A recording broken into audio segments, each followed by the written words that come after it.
The Australian Financial Review.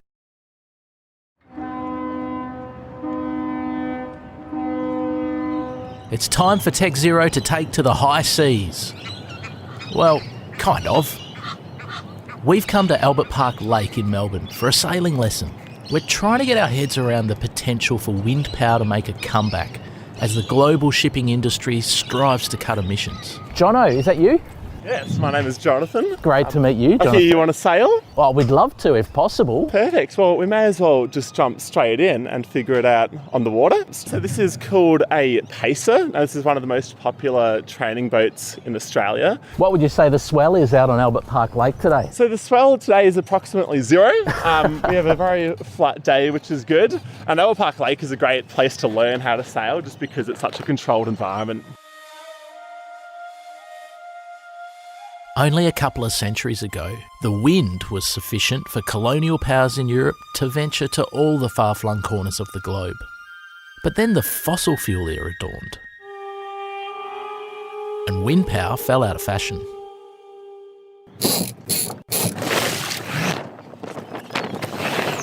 Feel free to jump in. And when you're jumping into a smaller boat like this, you have to consider the balance. So if I was to step just on the very edge, you'll notice the boat starts to tip over. Wow. So we're going to be stepping right into the grey part in the middle. Okay, so I'll come right in here now. 1 foot on the pier, 1 in the boat, metaphorically and literally speaking. All right, I've done it without falling in. That's always a good sign. All right, my producer Lap is now getting in the boat as well, and this is, he should be getting danger money for this because he's got all sorts of electrical recording equipment.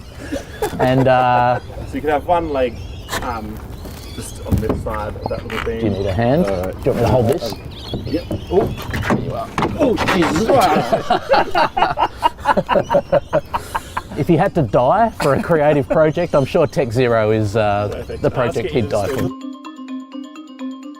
Now, as the maritime industry tries to clean up its reputation for using some of the dirtiest fuels known to man, one entrepreneur from Finland is restoring wind power systems onto the massive cargo ships that are the beating heart of global commerce. And Australia's biggest company reckons he might be onto something. Hello, my name is Tuomas Riski from Finland. I'm the CEO of Norsepower. Norsepower is the leading provider of mechanical sails for large ships. Our mechanical sails are used to reduce the fuel consumption and emissions of ships, and they have a critical role in decarbonization of shipping. Everyone knows we need to do something about climate change, but what's not clear is how do we fix it? Low emissions technologies. There is net zero modelling. Change is coming, whether you like it or not.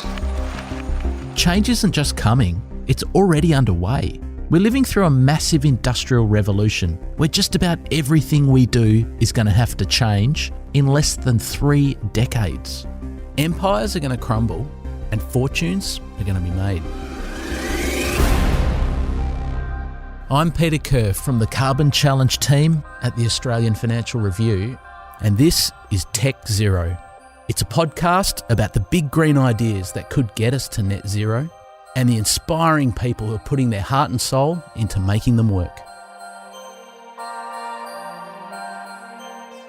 At the ripe old age of 33, Tuomas Riski had made it.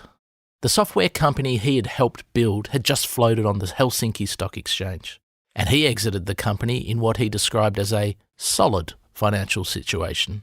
But what was he going to do with the rest of his life? I actually spent nearly one year with that project. I met a lot of different people and started thinking about what kind of business I want to run in the future. I went through a lot of different business ideas with this clean tech aspect. Now, if you want to run a clean tech business, you could do lots of different things. You could make solar panels, you could make batteries for cars, you could make environmentally friendly light bulbs. How did you end up coming towards the maritime sector? I suddenly happened to meet a group of naval architects who had an idea about modernizing a mechanical sail. I actually hadn't heard of this type of sail. It's called Flettner rotor. They introduced the idea to me and together we started to look deeper. The Flettner rotor sail was named after Anton Flettner. He was a German engineer who enthusiastically promoted a version of this technology about 100 years ago. So a rotosail is a tall cylindrical pole. It looks like a giant chimney or a big smokestack as it stands upright on the deck of the boat. There's a small motor which makes this big pole spin around at high speed. Our largest rotor sail model, today it's 35 meters tall and 5 meters in diameter. So it's like an 11-story building. And when we spin it with maximum speed, the surface of the cylinder is moving with the speed of roughly 170 kilometers per hour or 100 miles per hour. So it's actually quite fast moving cylinder. You can touch it with your hand. I don't recommend it. The concept struck a chord with Tuomas, who got his sea legs in his youth when he spent his compulsory national service period in the Finnish Navy. And to this day, Tuomas is still a keen recreational sailor. He recently sailed his boat from Stockholm to Helsinki in a 50-hour non-stop race. I just got enthusiastic about this idea and spend days and hours to analyze the aspects and to think about if we could make this a real business one day. And then I concluded that, hey, this is a great case. Let's launch a company and start developing technology. But how does a giant vertical spinning pole move a boat forward? It doesn't look like a sailing boat sail, but it's actually doing the same. It's converting the power of the wind into forward thrust of the ship.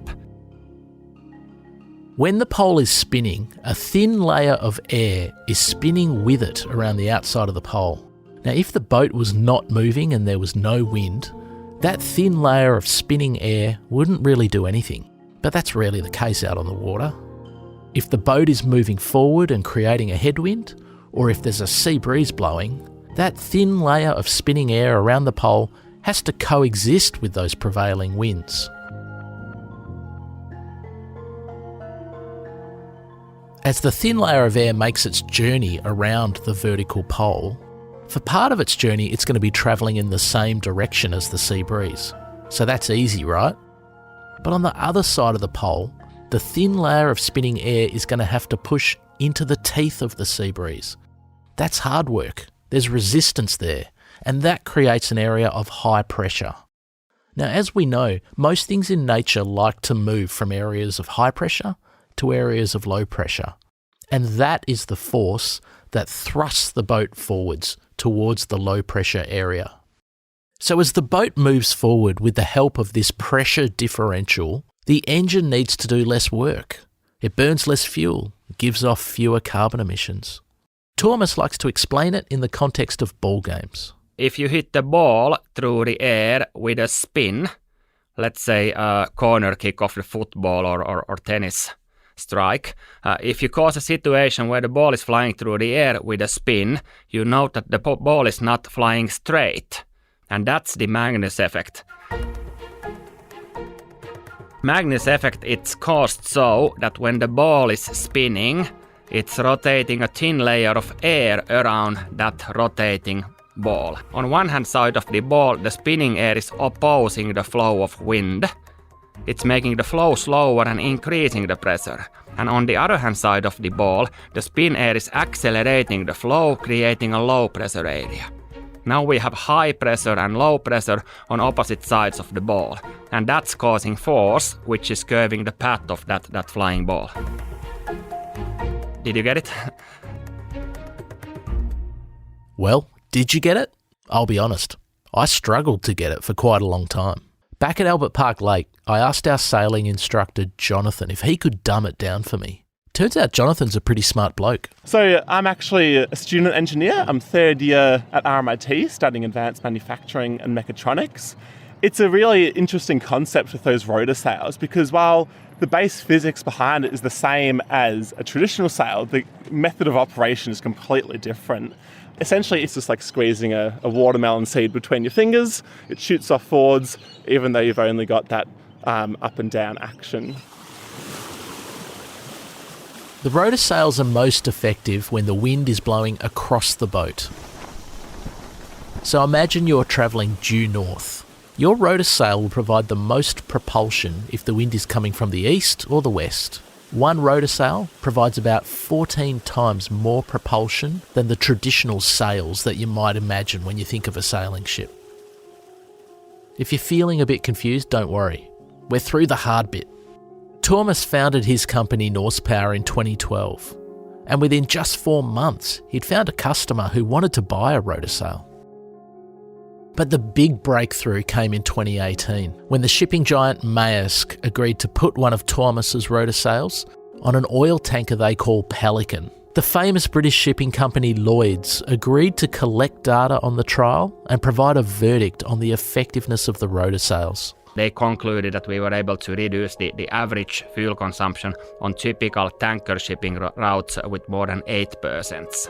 So I think that was the real like commercial breakthrough. After that, it has been more and more orders coming in, and business has really started to grow. The oil tanker at the centre of that 2018 trial, Pelican, is still sailing with the help of a rotor sail.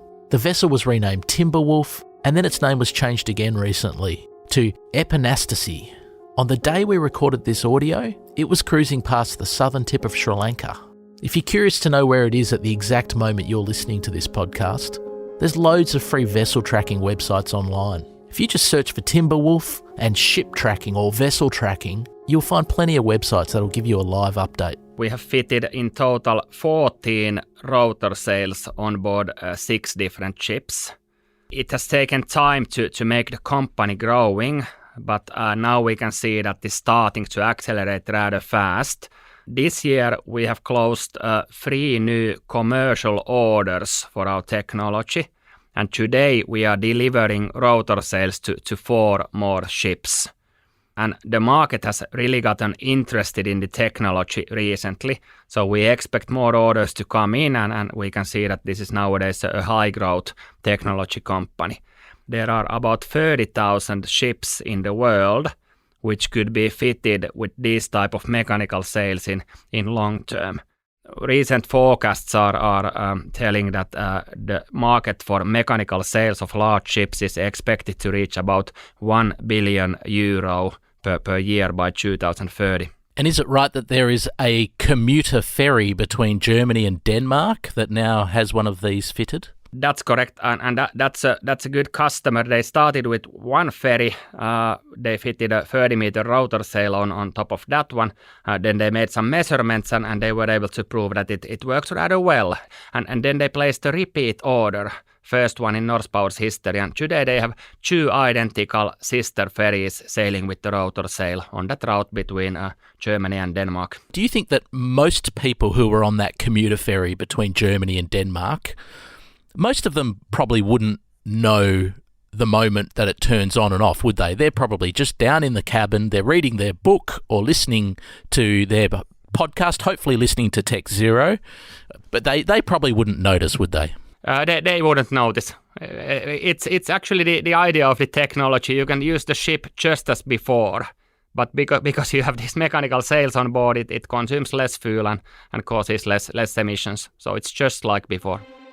In August, Tuomas struck his first deal with the company that charters more bulk vessels than any other on Earth. You might be surprised to learn that the world's biggest charterer of bulk cargo ships is an Australian company. And we're going to hear from them after the break.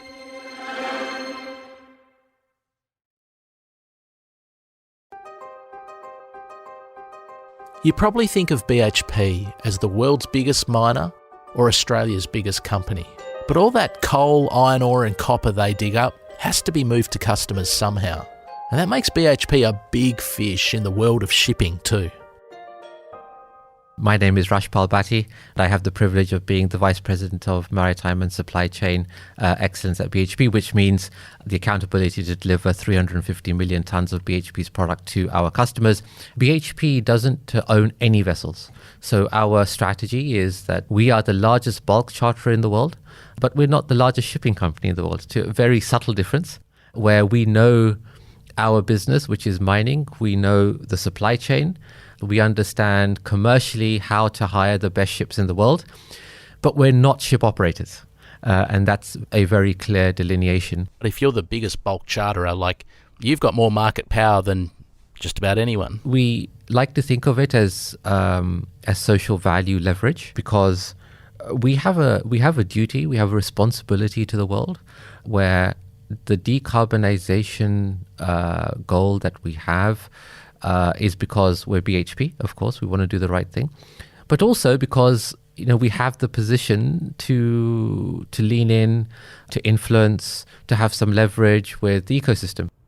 The bulk shipping industry has a reputation for using some of the dirtiest fuels that there are. Is that reputation still warranted in 2022? It is. It is, Peter. I often say that, the irony of shipping is that we move from wind to coal to diesel or to fuel oil. And in each case, the world has gone to the intersection between mass availability and lowest cost. That's the intersection that they've gone for it. Understandably, right? That I don't blame anybody for that. But in that intersection, there's been no consideration for the environment. None at all. Now we're looking for a solution that is available without constraint across the world. It is very low cost and it is environmentally friendly. Now that intersection doesn't exist. So weaning the industry away from fuel oil, which is freely available at almost every large port in the world, has a cost base which is lower than any other fuel, is very energy intensive, is going to be extremely difficult task. Are the regulators of the international maritime industry enforcing change on the types of fuels that get used? So, Peter, they are. So there's the CII, which is the new carbon index that's coming out in 2023. There's the EEXI, which is the emissions design index. But in my mind, not enough is being done, not quickly enough. How did you first hear about Norse Power and their rotor sails idea? Rotors themselves as a technology are not new from an engineering perspective, but rotors on vessels are born out of the burning platform that we all have, which is decarbonization. And the thinking here is, without the green solution, which is going to be a fuel that takes us to zero emissions, how do we incrementally get ourselves to where we need to be? And our mantra from day one, Peter, has been that we can't wait for the perfect solution and look past good. And this is where a whole portfolio of solutions comes into play. And for BHP, LNG vessels, as you know, we've been the first organization in the world to deliver LNG-fueled Newcastle Maxes to the world. And that delivers a 34% reduction in emissions that we're very, very proud of. And the wind solution is one that we've been looking at for the last 2 or 3 years, where a number of organizations around the world have touted rotors. And we studied this for about 6 months to a year and said that we really want to understand the mechanics of how these rotors work, what the safety mechanism of this looks like, because that's very important, what the economic outcome is, and then, of course, what the emissions reductions are. BHP's trial will see one of Thomas's rotor sails installed on a ship called the MV Koryu. It's going to be installed before September next year. And the MV Koryu tends to spend most of its time sailing back and forth between Japan and the Chilean port of Colosso. Before I went into my interview with Thomas Risky from Norse Power, I didn't really understand how a spinning pole could help propel a ship. Had you heard of rotor sails or Flettner systems before coming across Norse Power? So, Peter, full disclosure, I'm not an engineer. My background is economics and business. And when people talk to me about the Flettner rotor and that it moves around and it creates some momentum, I was a bit puzzled. And perhaps even today, I still am, Peter. From an engineering perspective, I've had to lean on my engineering friends and the people who know much more about this to get to the point where I can get comfortable with the solution. But in very short form, It's the movement of the rotor that creates low pressure on one side and high pressure on the other side, and creates momentum upwards and forward, with hopefully some tailwind that helps us, and that's going to deliver us at least 6 to 8% reduction in emissions, which in and of itself, on the journey, on the voyage that we're looking at, which I'll happily talk about a little bit more, is many Boeing 777 trips from London to Melbourne in terms of reduction in emissions. The route between Chile and Japan wasn't selected randomly.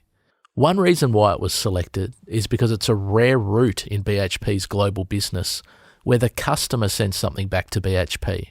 Normally, when BHP unloads some Australian iron ore in Asia, the ship returns to Australia empty, ready to be filled back up with iron ore.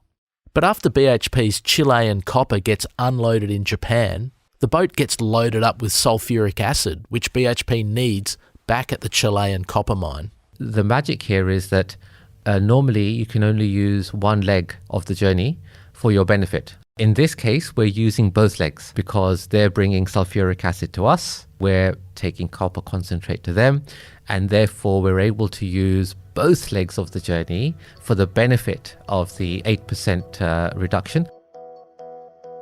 But there's a second reason why BHP chose the Chile to Japan route to trial the rotor sail. And this reason's quite important if you want to understand how the rotor sail works. Geography and meteorology tells us that these products are much more effective on east to west routes only, or west to east routes only. North to south, the velocity of wind required and the directional travel of wind isn't conducive. And so if you think about this is one of the longest routes you could find, Colosso to Japan, along the Pacific route. Now, you mentioned that rotor sails are better suited to an east-west route rather than a north-south route. The majority of BHP's products travels a north-south route because it generally travels from Australia in the south to North Asia, whether it's Japan or China, Taiwan, Korea, India. So have you seen some other type of sail or some other method to use wind to help on a north-south route? Can we expect to see big cargo ships full of iron ore with a big spinnaker out the front? It's a great question, Peter. So we're studying at the moment 2 or 3 other wind-related solutions. Our strategic partners, as in the organizations that we buy vessels from, they are in early stage development. They are very keen to sign up with us with NDAs in place on what the next looks like. And for the purposes of this call, I can say that look out because there's some really good stuff in the pipeline. The fuel that powers most bulk cargo ships is called very low sulfur fuel oil, and it has frequently cost more than $800 per tonne this year. Oil prices are where they are, and it costs approximately $800 a tonne, and a vessel of this size can use 25 to 30 tonnes of fuel a day. You can do the maths on that, 365 days a year times 15, 20 years, and you take an 8% reduction in that, you're talking about many millions of dollars of savings. The capital return is quite quick, and the upside for both the shipper and the charterer can happen within 3 to 4 years, and it's a solution that then can be used across the life cycle of the ship. Tanks and troops rolling through northern districts of Kiev, Russia now on the doorstep of Ukraine's democracy. The tragic events in Ukraine have made 2022 an extraordinary year for commodity prices, particularly oil and gas. Thomas doesn't want to profit from tragedy, but the simple fact is that customers are keener than ever to reduce their fuel consumption. And that's putting his rotor sails in the spotlight. The payback period for a rotor sail investment, it's strongly dependent on the fuel and energy prices. And soaring and record high prices this year, they have definitely helped us to start growing the business and the company faster. But on the other hand, when I look at the future of shipping, we need to decarbonize it. And when I look at the forecast on these kind of carbon neutral long-term fuels of shipping, for example, hydrogen, methanol or ammonia, they will be more than 2 times more expensive than the record high energy prices this year. So in a way, I see that this is just kind of early warning of energy prices to which we need to be prepared in long term. If somebody is confident that there will be kind of cheap available energy by 2050, then you don't need these mechanical sails. But there's absolutely no forecast on any cheap energy for ships at that time. So my expectation is that mechanical sails will be a mainstream market in 2050. The longer I spoke to Tuomas, I was struck by the notion that this is not a new idea. It's 100 years since Anton Flettner was shopping around these rotor sails. Could it be that there's billions of dollars to be made in the decarbonisation era by simply going back and looking at how we did things before fossil fuels became abundant and cheap? People who listen to this podcast who might be entrepreneurs, who might be wanting to find their own big green idea, should they be looking back to the pre-industrial age? You know, should I start riding a horse to work rather than driving my car or something like that? Great question. I think world is full of scientific or physical innovations where it so far hasn't been the kind of right timing on the market to commercialize them. And this is one good example. Mr. Flettner invented this mechanical sail type already in 1920s. He was able to prove at that time that it works, but the time wasn't right. In his times, fuel was cheap, but now we have a different case. Energy is very expensive. We need to reduce the emissions. And also some material physics have changed. In the times of Flettner, he had to produce these early stage Flettner rotors out of aluminum material. And it was very challenging to balance them properly, to make them rotate fast and with a small electricity consumption. With today's modern automation systems, and especially these composite materials we are using to make our device, it's finally possible to make a high-performing rotor sail. So example as an idea which was great one already in 1920s, but where the world and materials and all that, they weren't ready to commercialize the technology. It's a tantalising thought, isn't there? There must be lots of other things that were invented in the 1920s or the 1930s that were kind of discarded at the time because fuel was cheap and no one cared about emissions. There must be some other gems waiting to be rediscovered back from that era. That's correct. There are certainly a lot of those. And I felt excited for Jonathan, our sailing instructor back at Albert Park Lake. His engineering studies are going to equip him with the brainpower to maybe be the next Tuomas Risky. You've got your whole career ahead of you. I mean, this is kind of a pretty exciting area, right? Yeah, so I think with climate change being such a serious issue, I think engineers are looking for exciting challenges to solve. But I think that's what engineers like. So we come into the shipping industry, for example, and the first thought we have is how can we make this more efficient? How can we help the shipping industry? So, Jono, we're drifting back to the edge of Albert Park Lake. Looks like our grand maritime journey is coming to an end. How did we go? Did we pass the test? You did very well. The boat did not sink. We didn't end up in the water. So very good success, I would say. Are we ready for the Sydney to Hobart this year, do you reckon? We could probably do a little bit more training when there's a little bit more wind, but you know, you're on your way.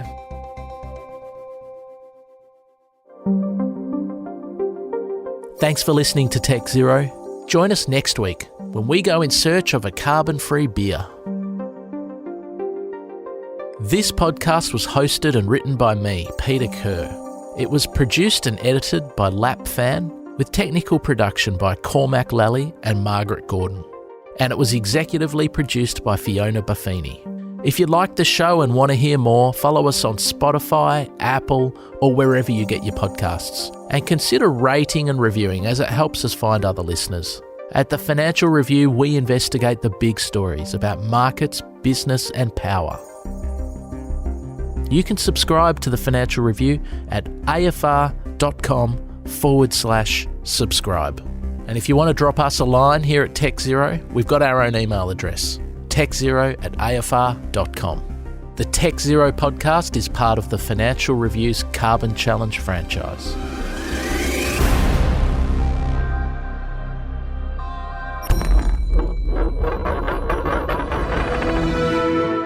The Australian Financial Review.